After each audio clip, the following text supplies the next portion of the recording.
We are excited to have presenting today Dr. Akif Eskalen.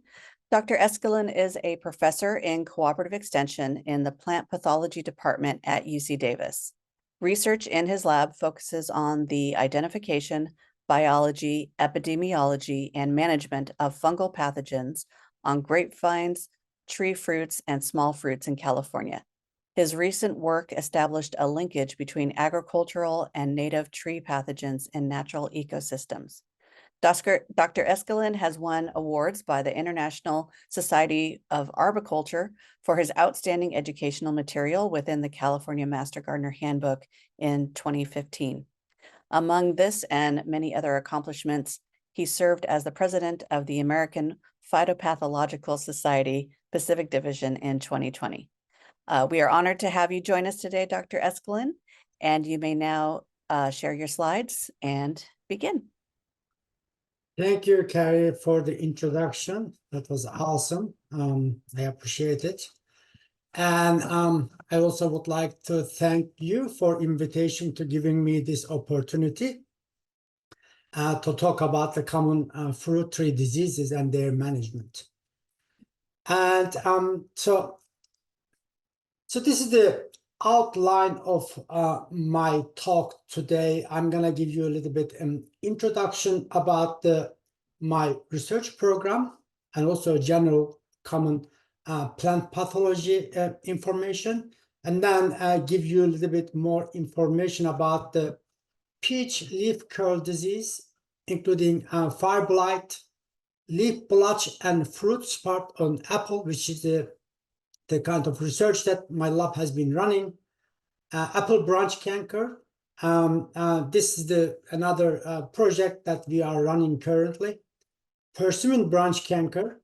And I'm going to finish my talk with grapevine trunk diseases, including aspergillus, vine canker, and summer bunch rot. I may not have time for the last aspergillus vine canker, but I will see how far we can go with that.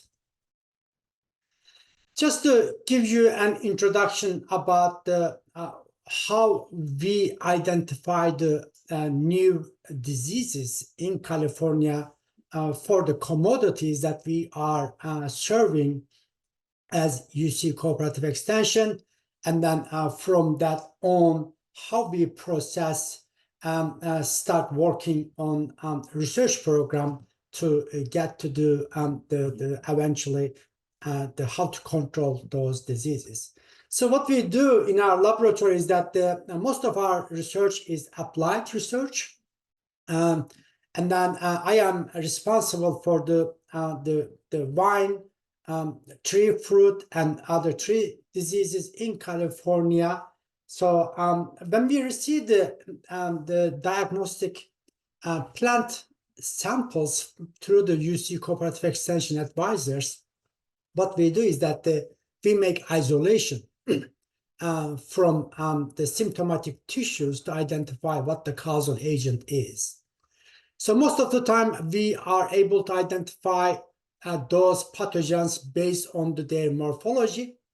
If we cannot recognize them, we can also do the DNA extraction identification based on their molecular, including qPCR, which also give us a quantity of the pathogen within the plant tissue, and eventually we can identify the species-specific level of each pathogen by making the phylogenetic tree. So this is like the common the procedure that we do in our laboratory.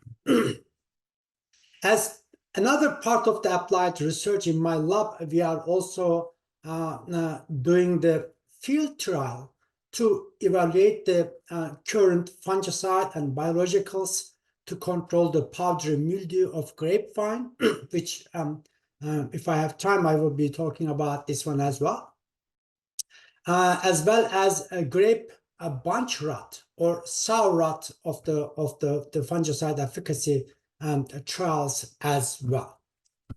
So all these research reports and results can be found on my lab website, which if you Google Eskalen Lab website, this is the website that you are gonna reach. And then when you click to the fruit crop fungicide efficacy trials, you will see all the research reports that we have been doing every year.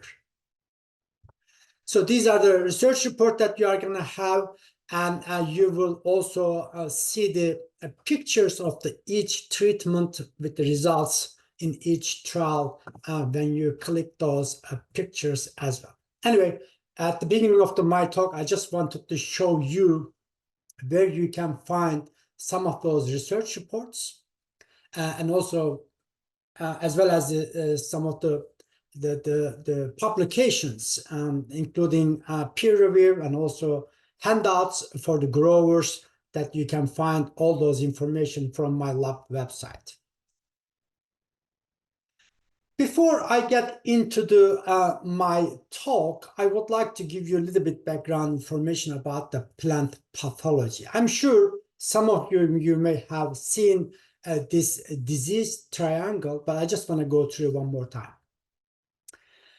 In the plant pathology discipline, in order to have disease, you have to have multiple, the phenomenon has to happen. One of them is the susceptible host. You have to have susceptible host that could be infected by the pathogen.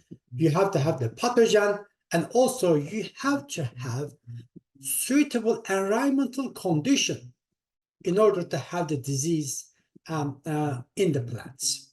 This could be applied on any other diseases. This is giving us an idea that if you cannot manage host and pathogen, by managing this favorable environmental condition would give you a kind of like the advantage of either managing or controlling these diseases. As a first, the disease that I would like to talk to you about is the peach leaf curl diseases, which is very common disease on plants. So it is a fungal pathogen. It's caused by the Taphrina deformans, which is one of the isoascomycete the pathogen. The common hosts are peach, plum, nectarine, and even almond also could be susceptible host for this pathogen. These are a few pictures that was shared by one of my postdoc, the Marcela Bustamante, who took these on the peach in our research station. As you can see that on the leaves, that very actually from the eye of the plant pathologist, beautiful looking symptoms on the leaves. These are the ones that are the very common symptoms. If the disease is so common and prevalent, it can be cover entire plant. In late on the season, it can also cause the defoliation of the entire the leaves on the entire tree. If it is not controlled, those symptoms could also show up on the fruit, and then these fruits are not marketable, as you could see that will be another issues. Here are the couple of the pictures from the almond. Again, you can see the similar symptom right on the almond leaves. So in this picture, you can see a better again. So these are the very common symptoms of the peach leaf curl disease. When we look at the disease cycle, which gives us an idea about how disease move and then disperse and then cause disease in the environment, is that the pathogen is very unique, very interesting. Taphrina deformans. Many of the ascomycete produce kind of like the sexual fruiting bodies in the flask-shaped structure. When it comes to Taphrina, it produces oocyte as a naked oocyte, as you can see right here, which can reside on the infested the leaves or fruit. So that way they can do the overwintering. The reason that pathogens produce those overwintering structures is that the winter is the harsh condition, and a lot of the plants defoliate, especially their host. There is no place to continue infection. They have to hide and then survive during the winter time. So those fruiting bodies are the ones that help them to go through the winter condition. During the spring, those ascospores that we call them, each individual spores can germinate, and then when new shoots and leaves comes out on the plant, they just start infection. If it is not controlled, it can continue causing the damage on the plant. Based on this life cycle, as you can see, the primary control should be during the dormant season. You can target those resting structures before they can start germinating and then spreading and then causing the problems. That's why it's very, very important to manage diseases, if it is possible, during the dormant season. If you cannot, and then also in the spring, when the disease before the start and spreading around that. Again, in the plant pathology, once you have the start diseases getting into the tissue and then colonizing it, it is very difficult to control them. So many of the plant diseases should be managed as a preventative than curative, because curative effect of it is very low and then a low chance. Again, based on our disease triangle, so it could be a very important problem, especially when the spring or winter is wet, unusual wet. Last year we had in California a series of the rain, and this year seems to be because of the El Nino year that has been managed by the weather, and then that is also expected to have a wet spring and then winter. So it's very important to keep an eye and then do the dormant spray for this pathogen. So if you have such a disease, have you seen it? I'm sure if the conditions are suitable, you have to have every year. Because of that, you have to have the management every year. So timing of the application of the chemical or pesticide is very, very important. As I mentioned you that you have to target their fruiting bodies or the dormant structures during the winter or also in the spring time. Okay. If dormant fungicide is needed, you can get that information from that I'm going to show you. Actually, Carrie give you that information. UC IPM website will give you those information. So I'm just going to go through what are those applications. Actually, when you decide to apply those chemicals during the dormant season in November or early December or January could be also a very good timing to start that kind of spray, not only for the the peach leaf curl diseases, but also there are other diseases could be also controlled. One of them is the shot hole disease of the similar group of the host could be also managed or controlled by these kind of the early spray. Late spray could be starting again in the February until the springtime. So some of the treatment also could be applied pre-bloom, before the bloom, because during the bloom when you apply anything, you may interfere the pollination stage of the plant. So it's very important to consider the timing of the application as well. Again, this is the website of where you can find the number of the chemicals currently available or registered for these host. So you need to go there and then find out the number of the chemicals that could be applied to control these diseases.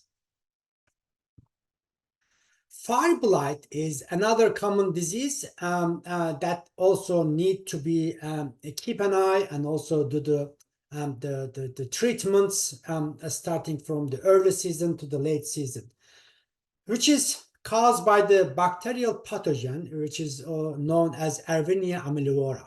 The common hosts are the apple, pear, or there are some other relative species could be also susceptible, especially there are some pear species which could be utilized as a landscape trees in California. Those also could be a source of the inoculum and then showing the disease symptom as well.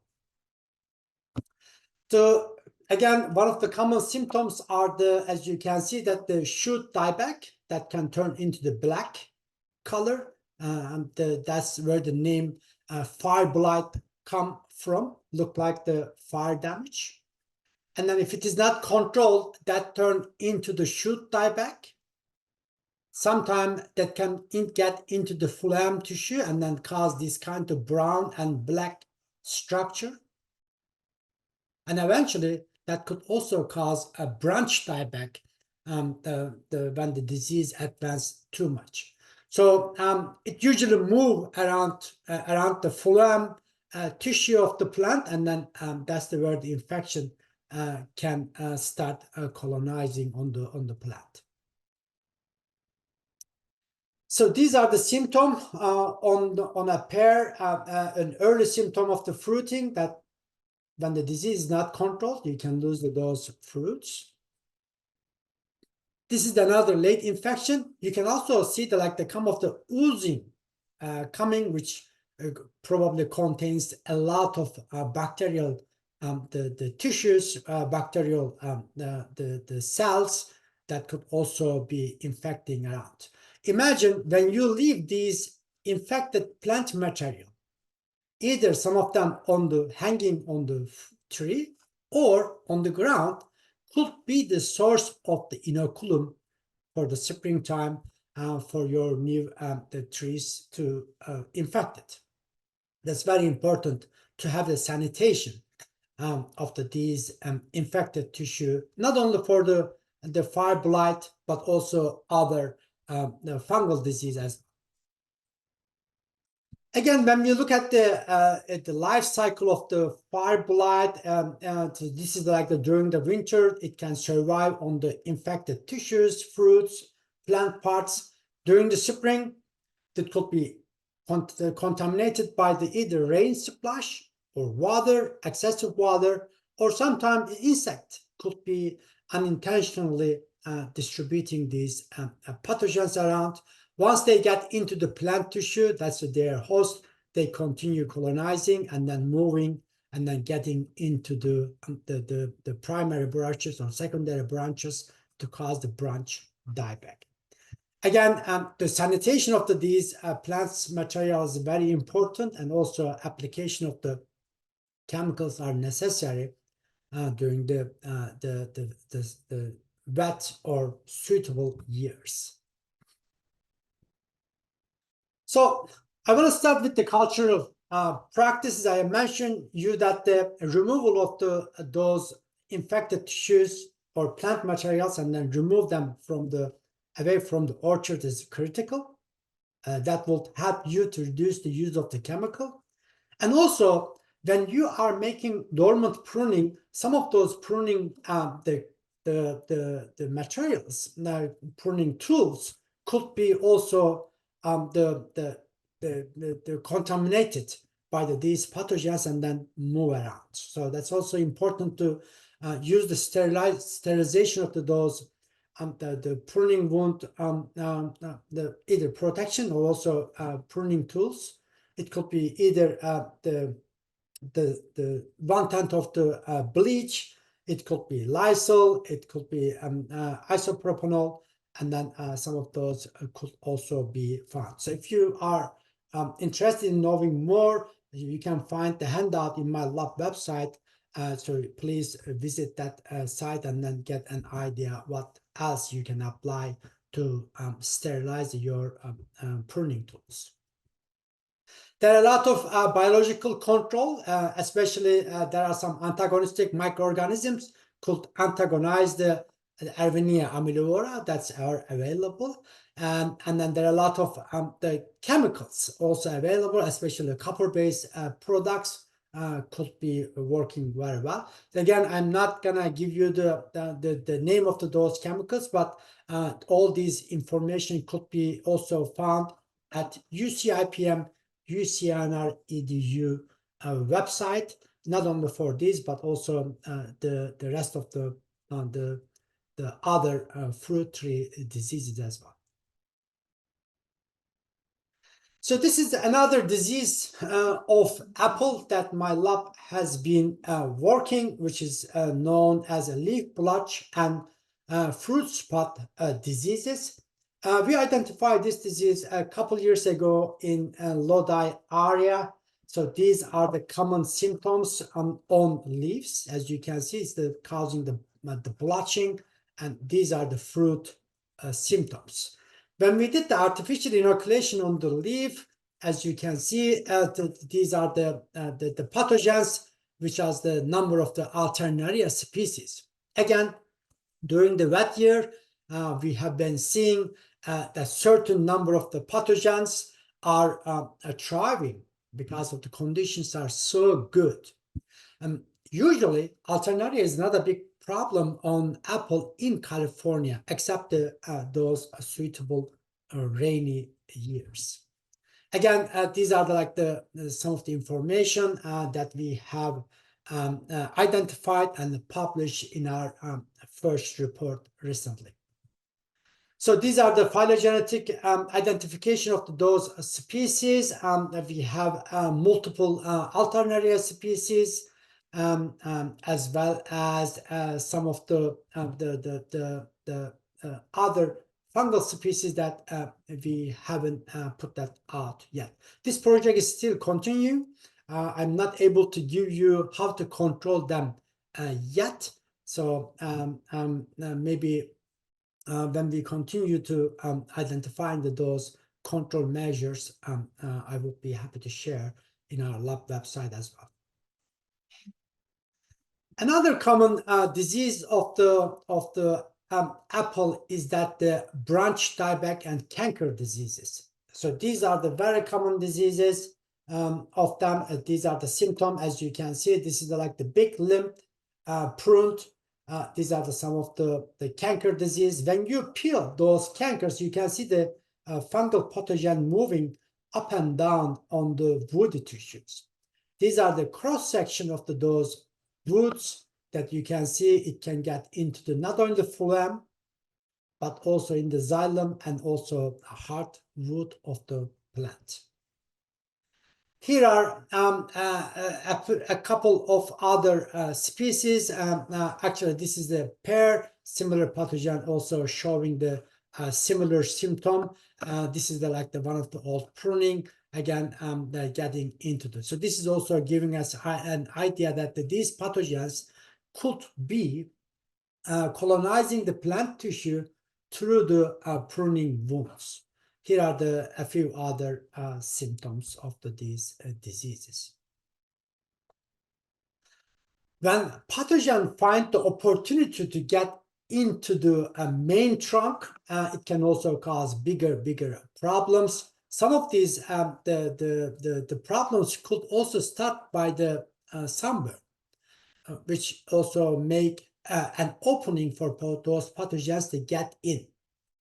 Or it could be the pruning wound is the one that start and then move down. If you are not able to remove those infested branches, eventually those pathogens get into the main trunk, and then they can kill your entire tree.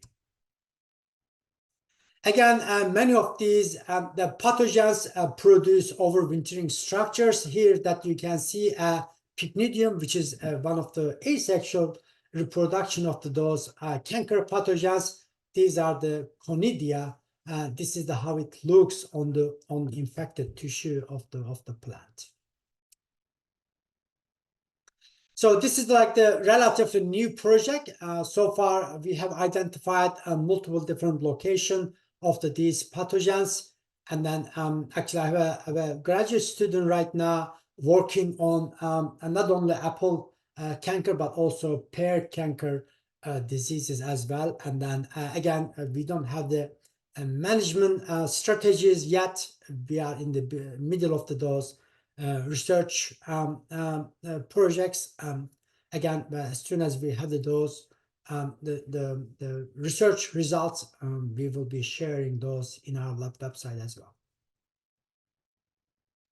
Here are the some of the morphology of those common pathogens, and then based on their morphology, we are able to identify them. But usually we use a multi-loci the molecular identification technique to get the real identification of those pathogens.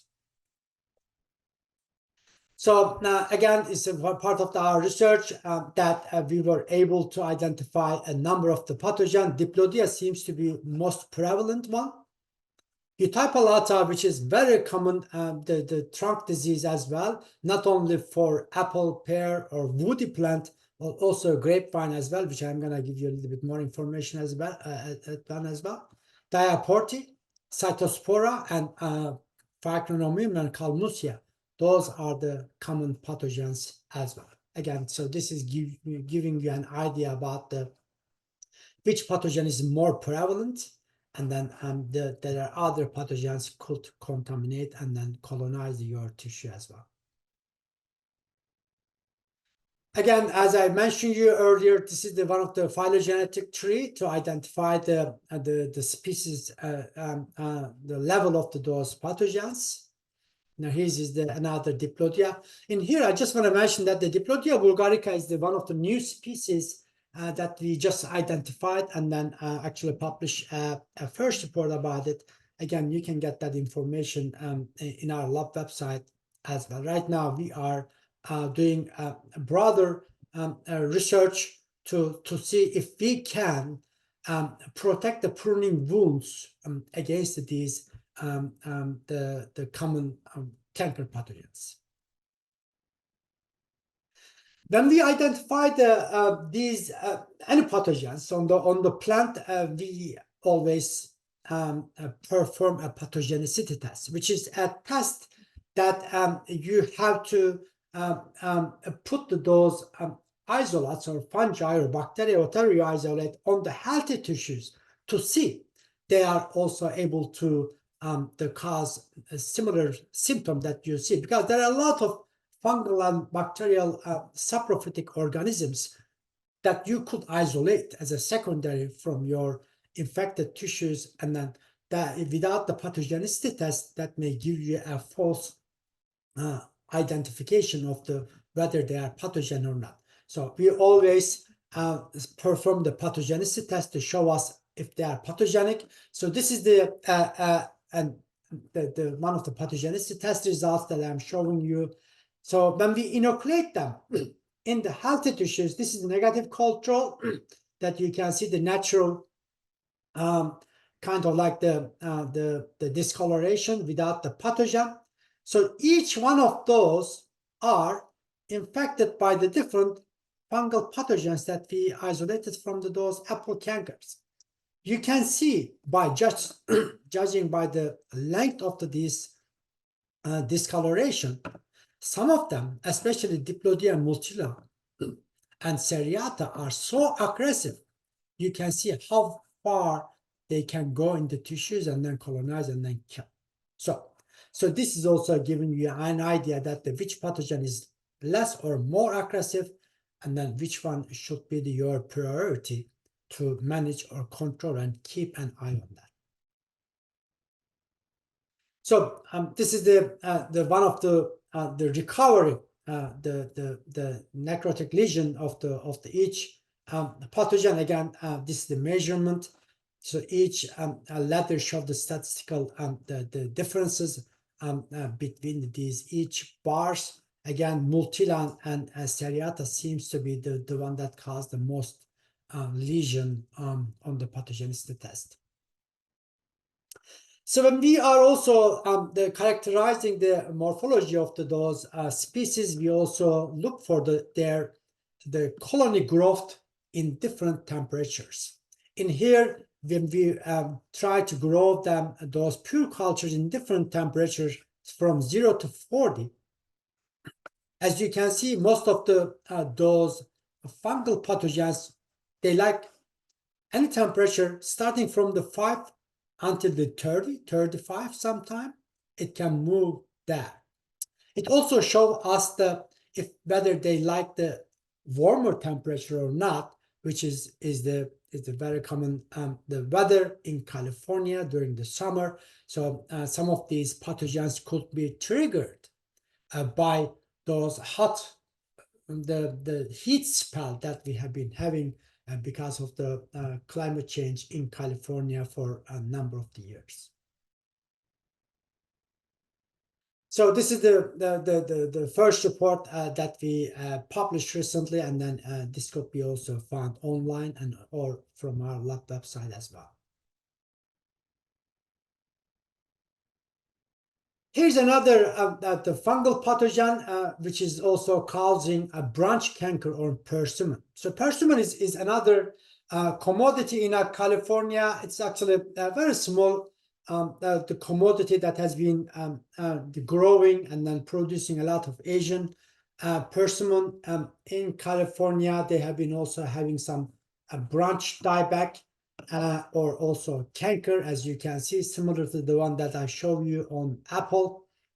Again, when we perform pathogenicity, that some of those pathogens seems to be very, very aggressive comparing with the negative control. And then these are the pathogens are a little bit different than the pathogens that we isolate from the apple.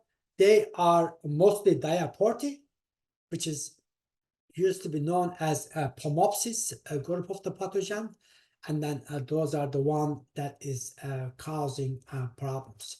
We also isolated some other factor-immune base of the pathogens as well, which are known as the xylem, the vessel-moving pathogens. They are systemic, and then we also isolate and identify them as well.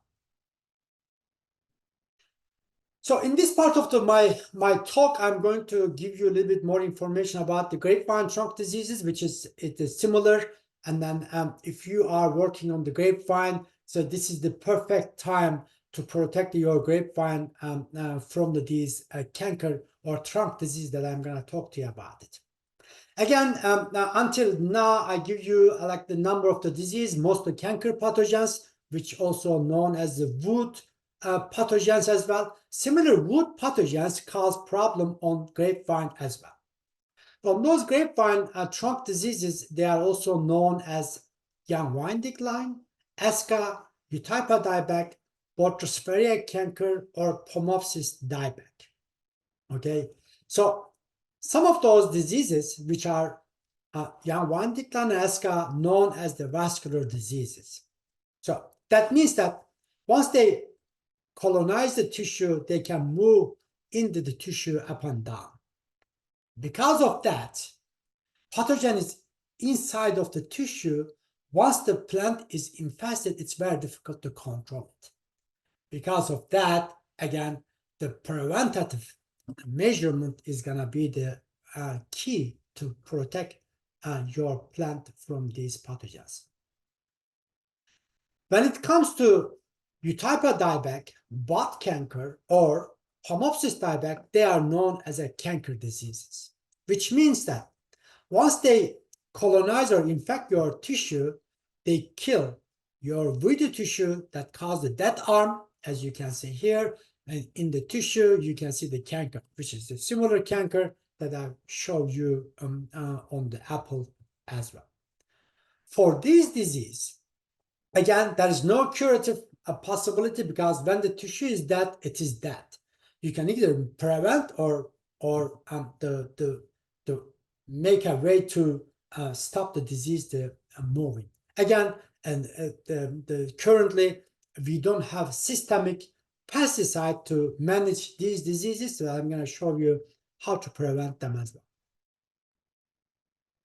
There's also blackfoot disease, which is also rot disease, also caused by the number of the soil-borne pathogens that could be also colonizing, starting from the early stage of the grapevine.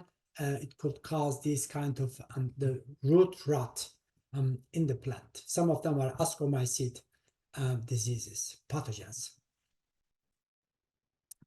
So in the past, we also identify some of those soil pathogens as a macrofominal charcoal canker, which is not common on grapevine, which is very common soil-borne disease on strawberry. And somehow these pathogens are finding a way to get into the soil. Once they get into the plant, they just colonize and then continue causing the damage on the plants.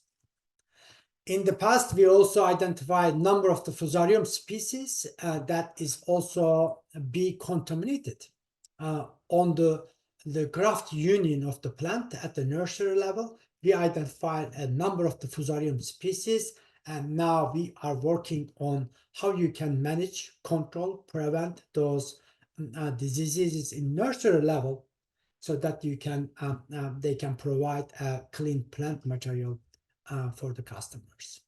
So when it comes to like the nursery material, many of these pathogens, especially soil pathogens, even you are able to get clean plant material from the nurseries. When you plant them on the ground, if your ground is not the disease-free for the soil-borne, or if there are other diseases in the around, if you are not protecting and pruning wounds, your plant is going to be infected within a year or so. So it's very important to find the clean plant material, keep it clean, and then continue growing those as well. If it is not controlled, those could be causing the problem at the later stage, and it's going to cause always the kind of like the stress on the plant to make it susceptible for other pathogens as well. So how do they infect the plant? As I've been giving you hints that the pruning wound or an open wound could be an entry point for these pathogens. So some of them could also be latent or endophytic, which means that they could be present within the healthy plant, staying as a healthy without causing any symptoms until plant gets stressed. When their host gets stressed, they turn into the pathogen, whereas competition start at that point, and then they can cause problem. Again, so these latent and endophyte could be triggered by the climatic data, especially because of the climate change. Hot, warmer summer and heat spell could also trigger those latent and endophyte turn into the pathogen. Again, pruning wounds are the majority or high percentage of the entry point of these pathogens to get in to the plant. If it is not controlled, they can move into the cordon, trunk, and they can get into the rootstock as well. Once they get into the rootstock, there is no point of recovering it, so you have to start over again. Sometimes we recommend to do remedial surgery by removing the dose trunk if it is infested, but the chance of recovery from that is very low. Because of that, as I mentioned you, that you have to start preventing those diseases from the beginning, year one. My lab has been also running a field pruning wound protection trial. With this trial, what we do is that we do the artificial pruning in the vineyard, apply the number of the treatments, including synthetic or biological, and then challenge them with the pathogen later on to see if any of those pruning wound protectants will protect those pruning wounds. And then we evaluate them after several months to see if any of those pruning wound protectants are working or not.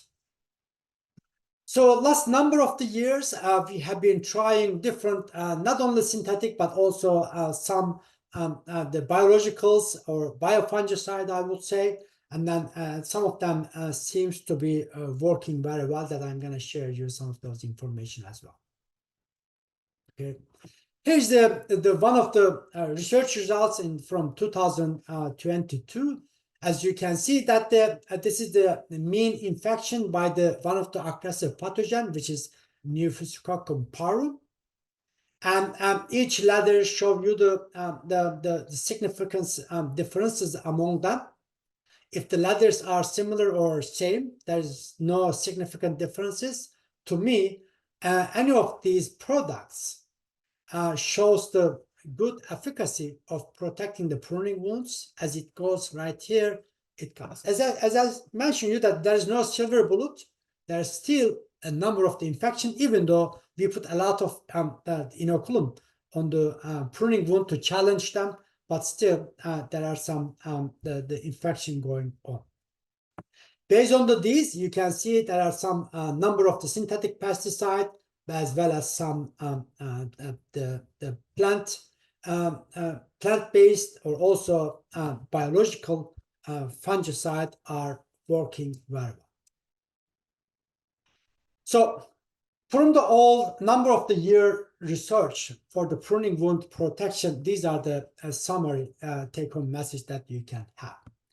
As biocontrol, a number of the trichoderma-based products, which are known as a Biotime and Vintech, seems to be working very well in our research plot, and showing consistent the protection on the pruning wound, as well as some Aurobacillus, which is a fungal-based beneficial microorganism, and also bacterial-based beneficial Bacillus thuringiensis also seems to be working to protect the pruning wounds. Here's the thing for the biocontrol. Trichoderma-based products are the trichoderma is a beneficial fungi that colonize the pruning wound in early season and also colonize. And then when the pathogen comes, they cannot find the way to colonize the tissue, which is working as a competition. Aurobacillus prunas is the same beneficial fungi. However, Bacillus is a bacterial beneficial. They produce secondary metabolite to prevent the fungal growth. Because of that, you have to make decision either you want to go with the fungicidal beneficial or bactericid the beneficial.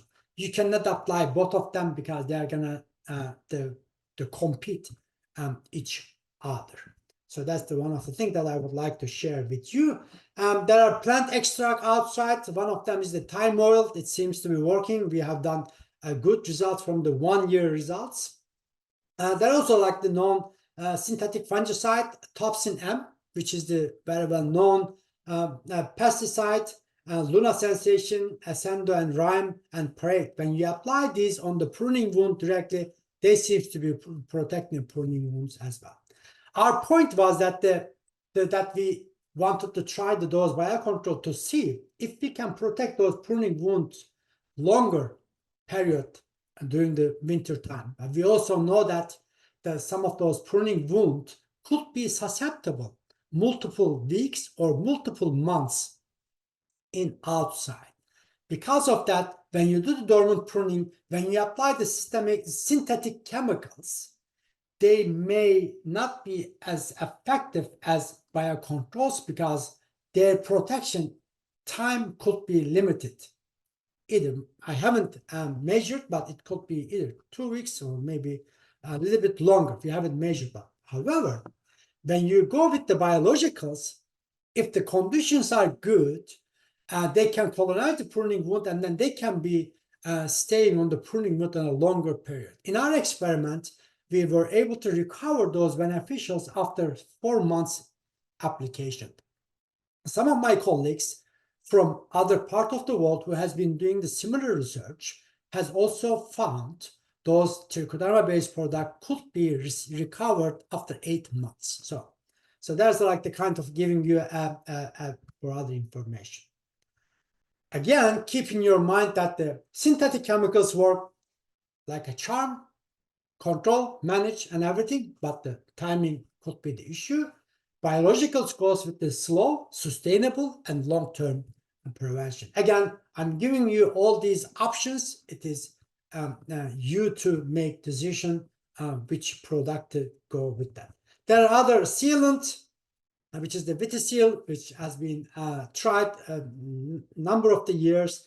It seems to be also working, but Vitaseal could be an issue when your vine is bleeding continuously after the pruning. They may not be able to stay on the wound. However, when your vine is bleeding continuously, some of those the beneficial fungi could prefer or colonize better, because those bleeding, which contains some sap, may contain some the nutrition food for these beneficial fungi. Also, disinfectants, paracarb. Also, we have done studies that seems to be also working as well. So I think my time is up. Just wanted to give you a general idea of the what the common fruit tree diseases that you may pay attention during the dormant season, which is exactly right now, and then continue protecting or managing them in the spring and then over the times. There are other fruit crop diseases that I didn't have time to get into the depth. But anyway, so this is my lab crew. So most of these research has been done by them. And then I would like to thank them. I also would like to thank our funding resources. So majority of the fund come from the Grapevine-based the Research American Vineyard Foundation and Table Grape Commission. I really appreciate for their support as well. Here's my email address. If you would like to follow up and ask questions, I would be happy to answer as much as I could. And also you can find more information about these the research results in my lab website, in this lab website as well. I'm just gonna stop in here and then stop sharing my screen. And if I have time, I will be happy to answer the questions. And I'm just gonna, should I just go ahead the question and answer and then? Well, I want to first thank you very much for all that excellent information, Dr. Eskalen.